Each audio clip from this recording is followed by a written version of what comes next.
We recently got our first real look at what to expect from the 8th and final season of Game of Thrones. Well, we say that. We got Jon Snow, Sansa, and Arya Stark walking through Winterfell's crypt and discovering statues of themselves. That has got fans speculating that all 3 of the Stark children will meet their ultimate demise before the show comes to a close. And come on, would it be that surprising to see absolutely everyone we love in Westeros wiped out before the show comes to an end? Moving on, since if we try and list who might die during Game of Thrones' final season, we'll be here until it begins in April. What we are here to discuss is the fate of Daenerys Targaryen, or more specifically, her love life. The Mother of Dragons has been unluckier than most when it comes to finding love. In her quest to reclaim the Iron Throne, Daenerys has sacrificed having that one person to love and rule alongside her. Granted, it's not too late, but Daenerys' current love interest doesn't exactly have us holding out much hope. 1. Khal Drogo. Let's go back to when we were first introduced to Daenerys. The fair-haired Targaryen was almost unrecognizable from the woman she has gone on to become. Not physically, but certainly in terms of her stature and presence. Back in Season 1, Daenerys was merely the younger sister of Viserys Targaryen. Her vindictive brother was the one who wanted to take back the Iron Throne in the name of his family, but not in the same way his sister would end up going about it. No, Viserys' first move was to recruit an army of savages, the Dothraki Horde. It's how Viserys went about convincing the Dothraki to side with him that truly begins our worrying walk down memory lane. In return for the Dothraki's allegiance, Viserys gifted Khal Drogo, the leader of the Dothraki, his very own sister. Despite the language barrier, that deal was quickly brokered. That meant the then timid Daenerys had been transferred from the control of her awful brother to that of a borderline caveman who she couldn't even understand. Not the greatest trade-off in the world. However, against all odds, Daenerys wound up falling in love with Drogo. As romanticized as the pair's relationship would later become, the whole process was just as unhealthy as you might expect.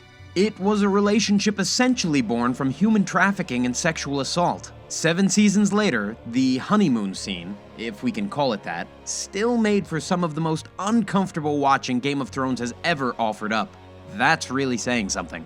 Eventually, though, for reasons still unbeknownst to us, Daenerys fell head over heels for her new husband. Drogo even killed her brother for her. No! No! And so began Daenerys' quest to continue her brother's work and claim the Iron Throne back for herself. Herein lies the problem of what would have happened had Drogo survived longer than he did. Drogo would have convinced his wife to rule over Westeros in a far more brutal way than she plans to. That's why her weird Stockholm Syndrome-style relationship with the guy who would go on to become Aquaman was never one that was going to last. 2. Sir Jorah Mormont. Of all the love interests Daenerys has had during the course of the show, there has been one that has remained ever present. Sir Jorah Mormont, the Mother of Dragons' loyal right-hand man. A man who is so deeply in love with Dany that he would quite literally walk to the ends of the earth for her if need be. Well, apparently, his adoration of her was clear to absolutely everyone apart from the Khaleesi herself. Jorah followed her around like a lapdog, acting on her every whim and aiding Daenerys in her quest to reclaim the Iron Throne. However, what later became love and affection was initially guilt.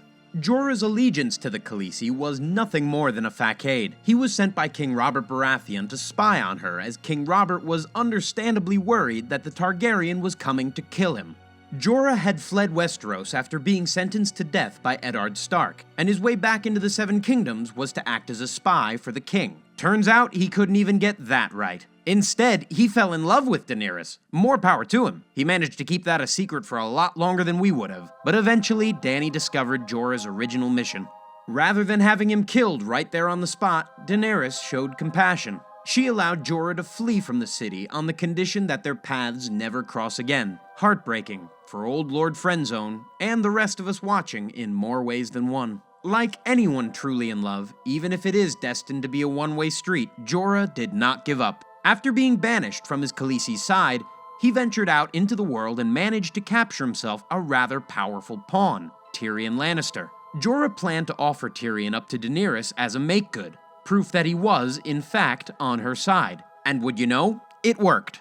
It was far from plain sailing, though. Not only did Jorah contract the usually fatal grayscale on his travels, but he was cured of it by having the affected areas literally cut off of him. Another extremely hard-to-watch Thrones scene. While Jorah will still be hoping that Daenerys realizes her one true love was right under her nose all along, we highly doubt that he's the one for her. As lonely as the Mother of Dragons might get when that long winter rolls around, it would be a hard sell for her to shack up with a guy who pledges his allegiance to whoever's closest.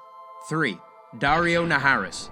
If Lord Friendzone, sorry Jorah Mormont, is the lovable guy we're all rooting for to get the girl, then Daario Naharis is the handsome jock we dislike for no real reason. If anything, Daario is the one man in Westeros that Dany is most suited to, at least out of the 4 men she has been linked with romantically so far. While Jorah may have gifted Daenerys a Lannister, Daario has saved the Khaleesi time and time again. When the heads of the Second Sons called for her assassination, Daario was there to save her. He was actually the one that was issued the task of killing the Khaleesi. Take note, Jorah, that's how you demonstrate loyalty.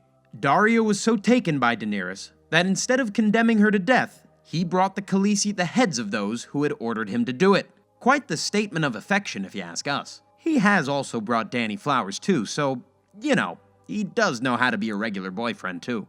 Unlike Jorah, Daenerys wanted more from Daario than merely his loyalty. The two of them have also bonded in the bedroom, a scenario that poor Sir Jorah can only dream of. Their relationship even led to Daario fixing the broken bond between Dany and her beloved dragons. Had it not been for his advice, Ms. Targaryen's claim to the Iron Throne may have been long over by now. There is even an argument to be made that Dany and Daario's bond began before they met. Like the Khaleesi, Daario was sold by a member of his family. Not by his brother, but by his mother when he was a child. Also like Daenerys, Daario survived that traumatic experience and used it to become the strong leader we see on screen. Surely he is the one for our lonely Mother of Dragons. Sadly, once again, it would seem not. At the end of Season 6, Daenerys commands Daario to remain in Meereen and effectively act as her surrogate while she ventures into Westeros. While ordered to do so, you can see the pain on Daario's face. Not only did he likely envision being an integral part of overthrowing the Seven Kingdoms, he will have wanted to be there if and when Daenerys sits on the Iron Throne. Bad news, buddy. It seems as if when that day does potentially come, the Khaleesi wants to do it without you. 4. Jon Snow.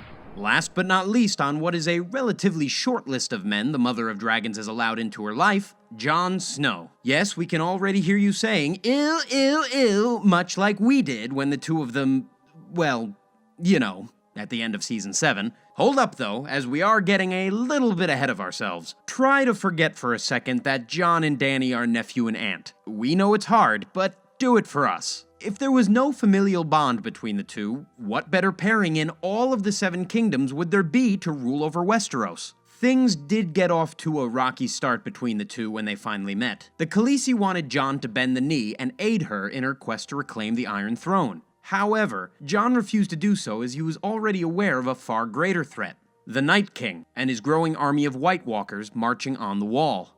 Even in a world as mad as Westeros, that's a crazy statement to make. Jon realizes he can convince both Dany and Cersei Lannister of the greater threat upon them by capturing a White Walker so they can see it for themselves. A suicide mission, had it not been for the Khaleesi and one of her trusty dragons, Viserion. Therein came another of the show's hard-to-watch moments. The Night King brought down Viserion with a spear during the rescue mission. Then, unbeknownst to Daenerys and Jon, he resurrected it and is using the dragon to force his way through the wall. Scary stuff. The evidence that White Walkers do indeed exist and are coming to wage war on the Seven Kingdoms was more than enough to convince the Khaleesi that Jon was right. Now on to the awkward part. Throughout the final season, hints were made by various characters that Jon was falling for Dany. Little did he or they know that the Mother of Dragons is the aunt of this particular bastard. That led to the most head-in-hands dose of Game of Thrones incest we have had to date. Everyone watching collectively screamed no at their screens.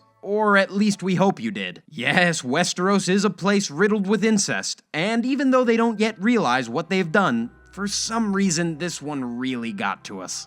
Perhaps the reason this one hurts so much is that Daenerys may finally believe she has found the one in Jon.